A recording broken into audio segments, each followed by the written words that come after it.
Hello? The original video was removed by YouTube, so I had to re-upload the video on another website. Please follow the link in the description. Diabetes weight gain, gaining weight, and obesity. Diabetes weight gain is often a silent first type 2 early symptom diabetes, but overweight has become so common that people don't think of it as a diabetes symptom. The United States has defined a new meaning for the term supersized. A whopping 74% of adults in America are either overweight or obese, according to statistics from the Centers for Disease Control. Overweight and obese are defined as abnormal or excessive fat accumulation that presents a risk to health. A measure of obesity is the body mass index, BMI, using a person's weight and height to determine a numerical score.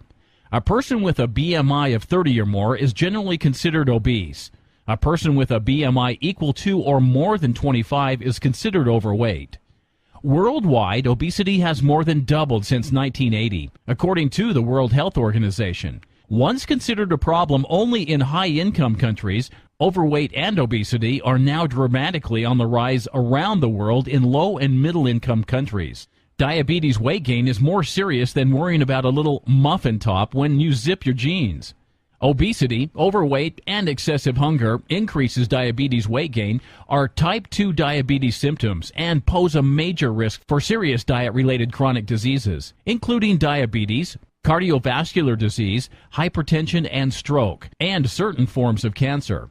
The health consequences range from increased risk of premature death to serious chronic conditions that reduce the overall quality of life.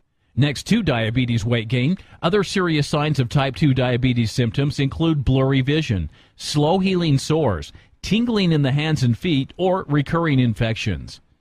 What does diabetes weight gain lead to? Overweight and obesity lead to adverse effects on blood pressure, cholesterol, triglycerides, and insulin resistance. The likelihood of developing type 2 diabetes and hypertension rises steeply with obesity, especially weight gain in the abdominal area. Approximately 85% of diabetics are type 2, and of those, 90% are obese or overweight. Though the term might sound dated, middle age spread is a greater concern than ever. But while any overweight person is at increased risk for diabetes, those who carry a lot of extra weight over the belly are at particular risk. An apple-shaped body not only predisposes you to diabetes, but to poor heart health as well. When those fat cells go in and around your belly, not down in your buttocks or your hips, but when it's around the belly, that fat in and of itself works to block the action of insulin, which is necessary to lower the blood sugar, says Gerald Bernstein, MD, Director of the Diabetes Management Program at the Beth Israel Medical Center in New York City. Insulin normally triggers the liver to take up extra blood glucose and store the energy for future use. But when the liver is submerged in fat tissue, insulin can't get the liver to respond, he says. If your waistline is larger than 40 for men and 35 for women, it would be wise to keep tabs on your blood sugar with your doctor. The good news is that your body shape is not your disease destiny. Your risk of diabetes weight gain as one of the early type 2 diabetes symptoms can be reduced dramatically by putting the brakes on weight gain with diet and exercise to get a healthy weight. Other type 2 early diabetes symptoms can include extreme thirst, frequent urination, dry, itchy skin, and fatigue symptoms.